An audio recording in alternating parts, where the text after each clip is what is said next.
할렐루야. 3월 28일 화요일 새벽 기도를 시작하겠습니다. 사도신경으로 우리의 신앙을 고백하시겠습니다. 나는 전능하신 아버지 하나님 천지의 창조주를 믿습니다. 나는 그의 유일하신 아들 우리 주 예수 그리스도를 믿습니다.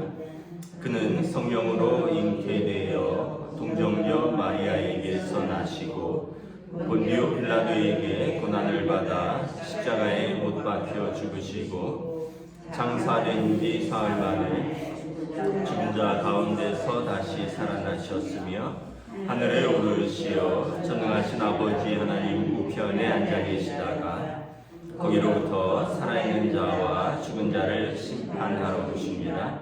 나는 성령을 믿으며 거룩한 공교회와 성도의 교제와 죄를 용서받는 것과 몸의 부활과 영생을 믿습니다. 아멘. 찬송가 383장 찬양하시겠습니다. 찬송가 383장입니다.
사무엘상 29장 1절부터 11절까지 말씀입니다.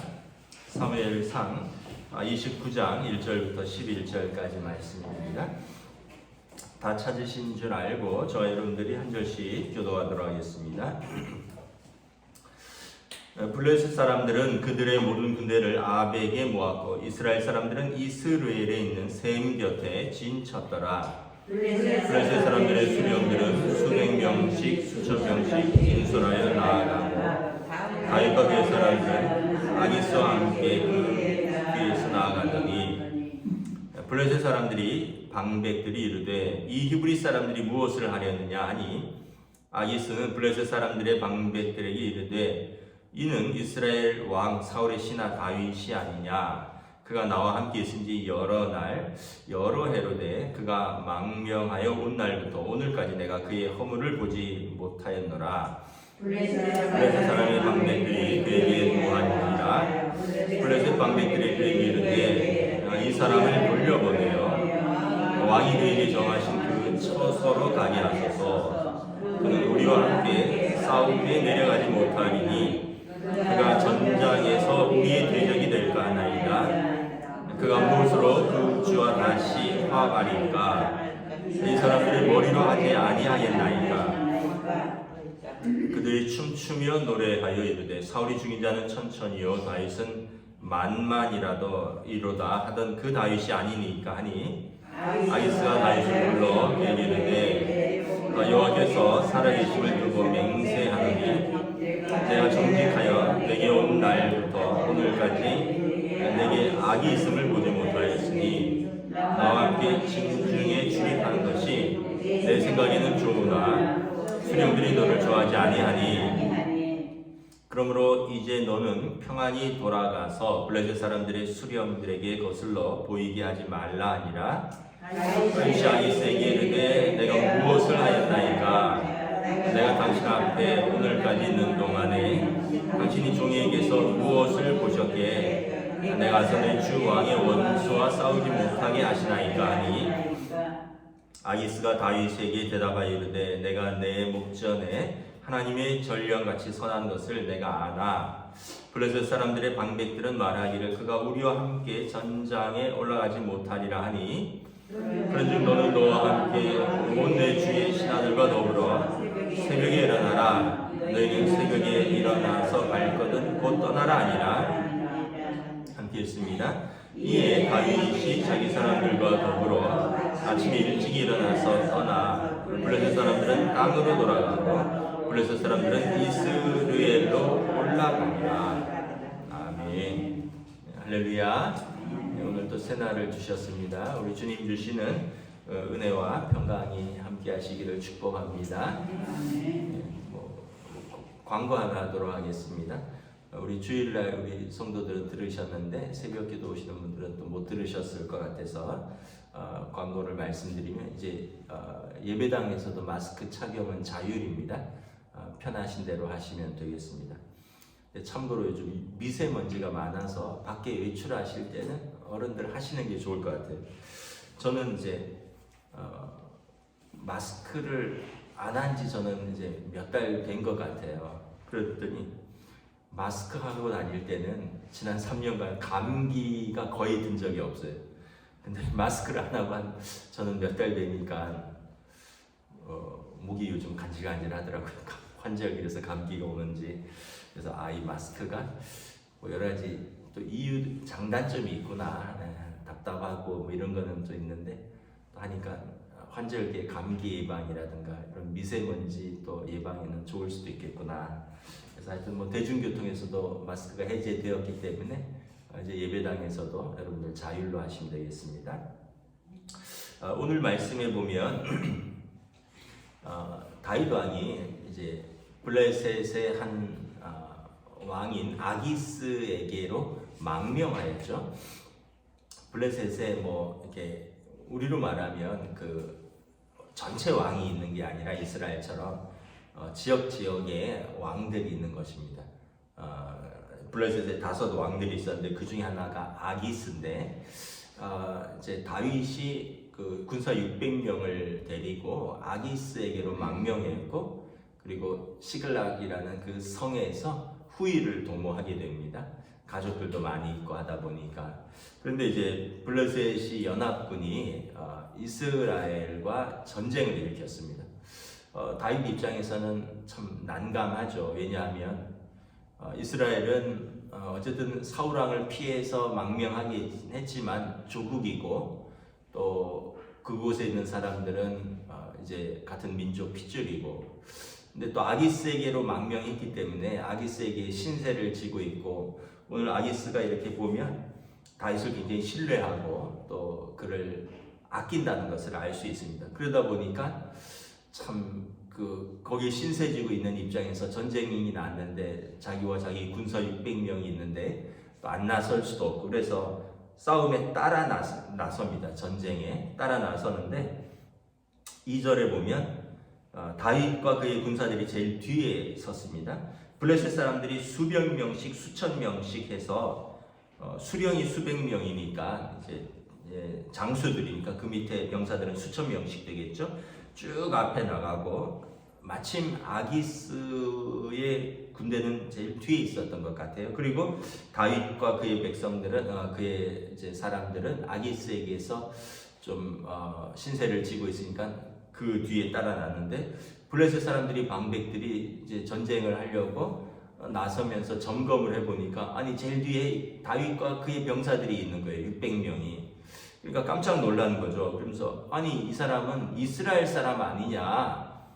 제일 뒤에서 우리를 치면 어떻게 하냐? 앞에서 이스라엘과 싸우는데 제일 뒤에 이스라엘 사람 그것도 다윗 골리앗을 죽인 그 다윗 그리고 용사 중에 용사 사울이 죽인 자는 천천히요 다윗이 죽인 자는 만만이라 그랬는데 아니 그 사람이 우리 뒤에 서 있으니 불안하다. 또 여러분 그럴 수도 있잖아요. 예를 들면 아기스는 그 어떻게 보면 다윗을 신뢰하지만 다른 방백들은 다윗을 신뢰하지 못할 수 있는 거죠. 무려 1년 뭐 4개월인가요? 16개월을 아기스 밑에서 다윗이 선하고 신실하게 살았기 때문에 그래서 이 아기스는 계속 다윗을 변명해 줍니다. 3절 하반절에 보면 내가 그가 망명하여 온 날부터 오늘까지 내가 그의 허물을 보지 못하였도다. 또 6절에도 보면 내가 정직하여 내게 온 날부터 오늘까지 내게 악이 있음을 보지 못하였노라. 그런데 나는 내가 우리 병사들과 함께 싸움에 참여한 것을 좋게 여기나 블레셋 다른 수령들이 너를 좋아하지 아니하니 다윗에게 너는 돌아가라 이렇게 이야기를 합니다. 그래서 7절에 다윗에게 이제 너는 평안히 돌아가서 블레셋 사람들에게 수령들에게 거슬러 보이게 하지 말라. 그러니까 왜냐하면 어쨌든 뭐 망명한 그 적군의 군사들이 뒤에 있으니 언제 변심할지 모른다 하고 두려워하고 다윗을 비난하니까 또 전쟁에서는 사기가 중요하기 때문에 다윗에게 너의 신실함을 내가 모르는 바가 아니니 돌아가라. 근데 다윗이 또 한술 더 떠서 연기를 합니다. 8절에 보면 내가 당신 앞에서 오늘까지 어떤 악한 모습을 보였기에 오늘 내가 당신과 함께 당신의 원수들과 싸우지 못하게 하십니까? 사실은 싸울 마음이 없고 다윗도 굉장히 난처한데 그러니까 아기스가 아니다 하나님 앞에서 내가 선한 것을 내가 아는데 블레셋 사람들 때문에 그런 거니 날이 밝으면 돌아가라 해서 다윗과 자기 사람들은 11절에 보면 다시 자기 성읍으로 돌아오고 블레셋 사람들과 이스라엘 사람들은 싸우려고 전쟁에 남게 되는 것입니다. 우리가 이제 이걸 보면서 사실은 다윗이 이스라엘 사람으로서 사울 왕에게서 더 이상 피할 곳이 없어서 망명한 것은 어떤 면에서 보면 또 이해할 수도 있고요. 또 어떤 면에서 보면 또 이해가 안 될 수도 있습니다. 이해가 안 된다는 것은 뭐냐면 하나님이 다윗을 이스라엘의 왕으로 기름 부으셨거든요. 사무엘을 통해서 다윗은 이것을 전해 들었을 것입니다. 그리고 다윗도 이것을 자신을 하나님께서 왕으로 세우신다는 것을 본인도 알고 또 요나단도 그렇게 고백을 했고 이스라엘의 사람들의 많은 민심이 다윗을 다음 왕으로 알고 있는 상황입니다. 그 상황 속에서 어쩌면은 그래도 이스라엘에 피해 다니면서라도 남아 있어야 하지 않겠는가 하는 그런 명분과 생각을 가지기도 하고 또 한편으로는 이제 다윗이 몇십 명이 피해서 다니는 게 아니라 600명과 그 가족들이 다니니까 너무 덩치가 커서 이스라엘 그 좁은 땅이거든요. 서울에서 대전 정도 그 안에서 이제 눈에 띄지 않을 수가 없기 때문에 어쩌면 자기 왕과 전쟁을 하지 않고는 더 이상 그 땅에서 살 수가 없어서 피했기도 하고 우리가 여러 가지 복잡한 사정들이 있는데 지금 중요한 것은 뭐냐면 지금 상황에서는 이스라엘과 싸울 수 없다는 거죠. 왜냐하면 이스라엘과 싸우면 이스라엘의 왕이 될 수는 없는 것입니다.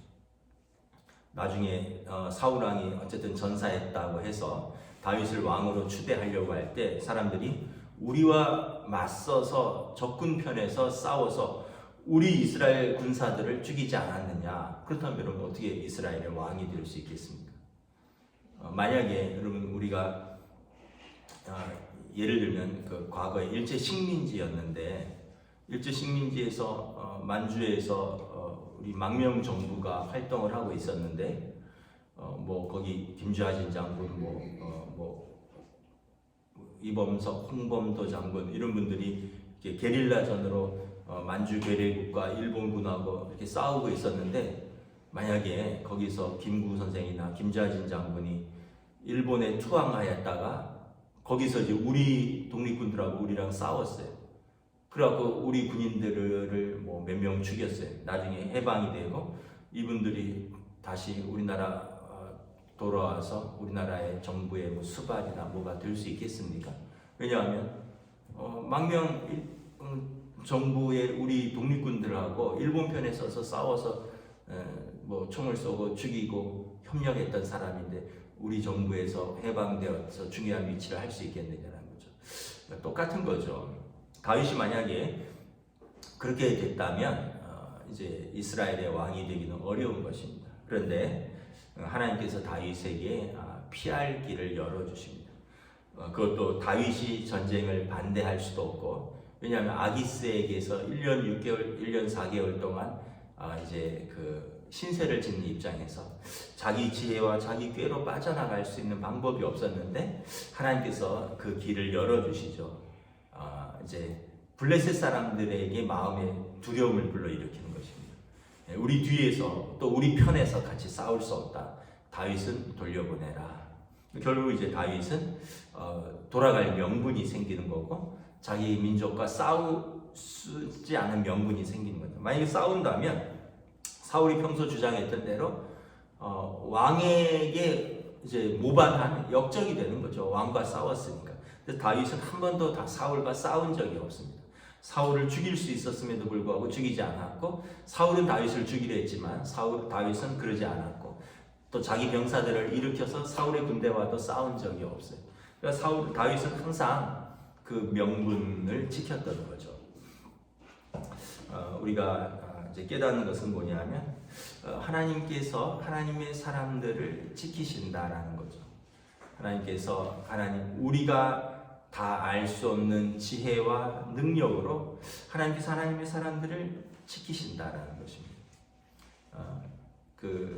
또 우리 유명한 그 믿음의 격언이 있습니다. 뭐냐면 하나님께서 우리를 살려두셨을 때에는 우리에게 사명이 있어서이다. 이런 유명한 격언이 있어요. 그러니까 우리가 살아있는 것은 하나님께서 우리에게 주신 사명이 있기 때문이라는 거죠. 그 이야기는 우리가 사명이 있는 한 우리를 살려주신다는 얘기고, 또 우리가 살아있기 때문에 그 사명을 감당하라는 그런 의미입니다. 여러분, 저와 여러분이 살아있다면, 지금 살아있다는 것은 두 가지 의미가 있는 거예요. 첫째는 우리가 감당해야 될 사명이 있는 동안은 하나님께서 우리를 지켜주신다라는 의미고요.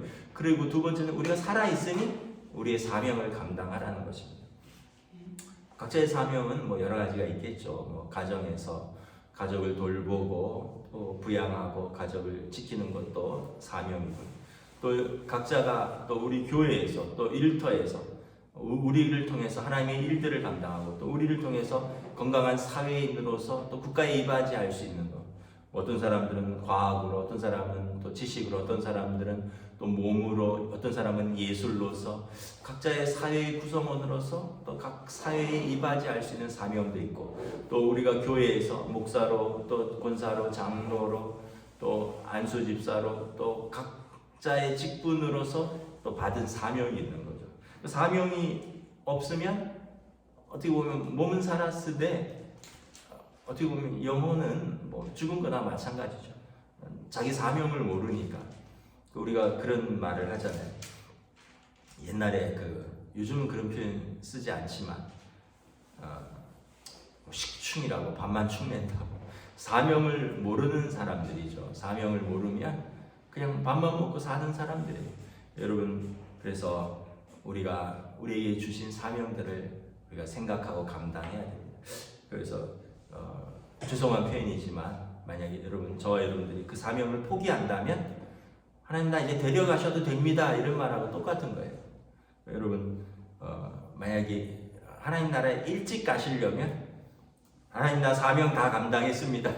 나 데려가십시오. 이렇게 하셔도 되고요. 또 뭐 이 땅에서 여러분들이 뭐 해야 될 일이 많다 아직도 그러면 하나님 내 감당해야 될 사명이 있으니 하나님 내 건강도 지켜주시고 내 삶을 인도하여 주십시오. 이렇게 기도하시고 만약에 아이고 나를 왜 권사로 세웠디야? 나 권사 안 해. 그럼 이 얘기는 나 빨리 데려가십시오. 이런 얘기. 왜냐면 내 사명 이제 난 다 했거나 하기 싫습니다. 저도 마찬가지죠. 나도 아이고 나는 이제 우리 가정 안 돌보겠다. 애들도 다 컸고 나도 내 살고 싶은 대로 살고 나도 뭐 이러면 이제 하나님 나는 언제든지 데려가셔도 됩니다. 뭐 내 가정이나 내 교회에서 직분 나는 이제 감당하고 싶지 않습니다 하면 이제 나는 내 감당할 사명이 없습니다. 뭐 살아갈 명확한 이유가 없습니다. 이 얘기랑 똑같은 거죠. 그래서 우리가 함부로 나 빨리 죽고 싶다 이런 이야기를 해서도 안 되고 왜냐하면 내게 주신 사명이 있으니까 또 함부로 내게 주신 사명을 포기해서도 안 되는 거죠. 그것은 하나님께서 내게만 주신 귀하고 고유한 사명이니까.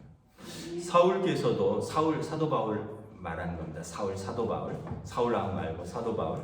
사도 바울은 포로로 잡혀가잖아요. 그 이제 죄수로 유라굴로 강풍을 만납니다. 아드라무테노에서 이제 파선을 하기 직전에 그날 밤에 꿈에 이제 주의 성령께서 나타나서 말씀하시죠.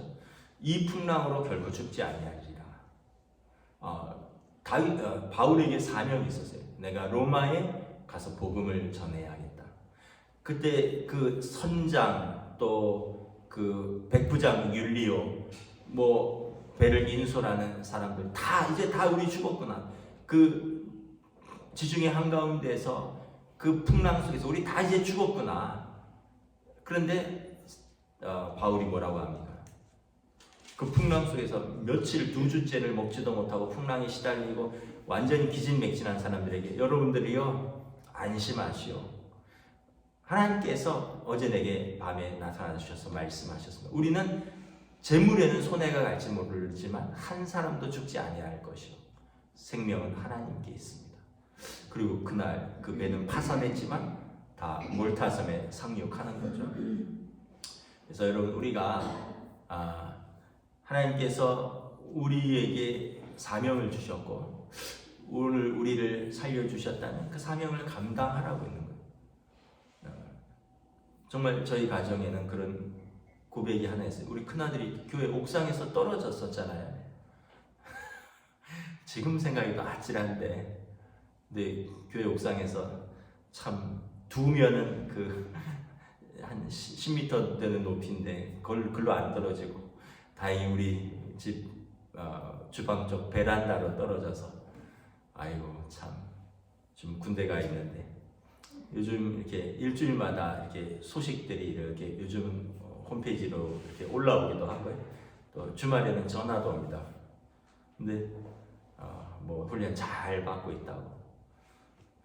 그러니까 어떻게 보면 참 하나님께서 정말 또 우리 가정이 주신 아이를 그렇게 일찍 데려가시면 우리는 어찌 살겠어요. 네, 하나님께서 정말 눈동자같이 지켜주셨다 이런 표현을 저희는 정말 그런 고백들을 합니다. 여러분 우리 삶의 자리에서 하나님께서 우리를 지키시고요 인도하시고 우리는 하나님 앞에 신실하지 못하고 우리는 우리 꾀로 살고 우리 지혜로 살고 우리가 장담할 수는 없지만 다윗이 블레셋 왕에게로 피한 것은 어쩌면은 자기 지혜인지도 모릅니다. 근데 하나님께서는 우리 지혜를 뛰어넘으시는 하나님은 더 넓고 하나님은 더 깊고 더 높으신 하나님의 뜻인 그 크신 뜻으로 우리의 작고 연약한 지혜와 경험들을 뛰어넘는 하나님의 은혜로 우리를 돌보신다라는 것입니다. 그래서 우리를 생각지도 못한 그 어려움 속에서 우리를 지혜 가운데 이끄시는 것을 바라봅니다. 여러분 말씀을 정리하도록 하겠습니다. 이것을 이제 섭리, 경륜이라고 합니다. 하나님께서 이제 하나님의 지혜로 하나님의 뜻을 이루어 가시는 것을 하나님의 섭리, 하나님의 경륜이라고 하는데 우리가 할 일은 뭐냐 하면 그 하나님의 섭리와 뜻 가운데서 살아가는 것입니다. 이게 여러분 은혜의 삶입니다. 하나님의 섭리와 경륜을 거슬러서 살아가면 이제 사도 바울이 사울일 때 예수님께서 그를 만나셔서 뭐라고 하십니까? 너의 소가 자꾸 뒷발질하느냐? 그럼 그 가시채로 맞는 것밖에 더 있느냐? 이렇게 말씀하시잖아요. 그러면서 사울을 정오의 태양보다 더 밝은 빛 가운데서 그를 꺾으시죠. 여러분 우리가 하나님의 섭리와 경륜을 벗어나서 살려고 하면 하나님이 우리를 사람 채찍과 인생 막대기로 막 두들겨 패서라도 우리를 사랑하기 때문에 그 안으로 끌고 가는 거예요. 그래서 여러분 그런 말도 있잖아요. 그냥 하나님한테 두들겨 맞고 살아갈래? 아니면 순종하며 살아갈래?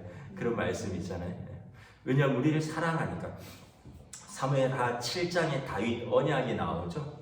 하나님께서 다윗에게 이렇게 말씀합니다. 내가 사울 왕처럼 너를 포기하지 않겠다. 사울 왕은 하나님이 버렸어요. 하도 불순종했어. 근데 다윗과는 언약을 맺었습니다. 다윗 언약이라 그러는데 너에게서 영원토록 그 왕을 자를 지키겠다.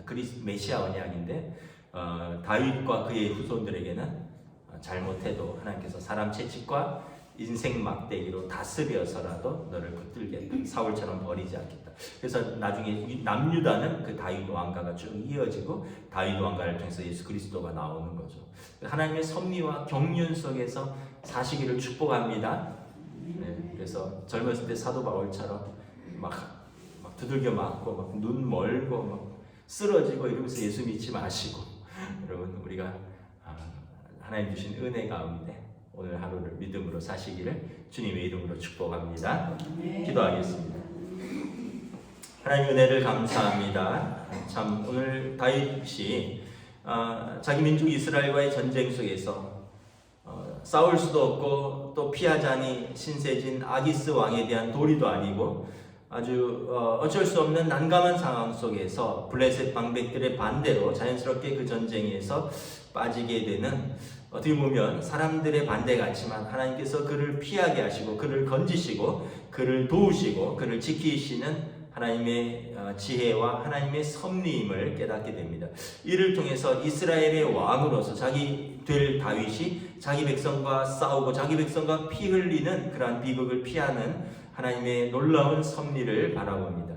우리의 삶에서도 우리를 향하신 하나님의 섭리와 경륜이 있으신 줄 믿습니다.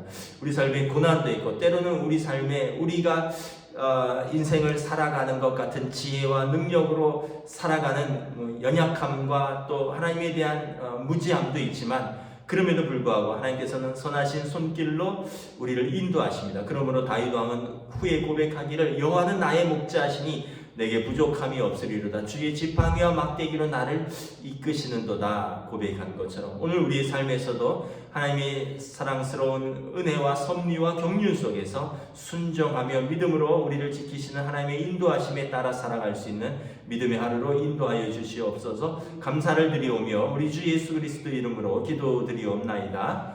아멘. 하늘에 계신 우리 아버지 이름을 거룩하게 하시며 아버지의 나라가 오게 하시며 아버지의 뜻이 하늘에서와 같이 땅에서도 이루어지게 하소서. 오늘 우리에게 일용할 양식을 주시고 우리가 우리에게 잘못한 사람을 용서하여 준 것 같이 우리 죄를 용서하여 주시고 우리를 시험에 빠지지 않게 하시고 악에서 구하소서. 나라와 권능과 영광이 영원히 아버지의 것입니다. 아멘.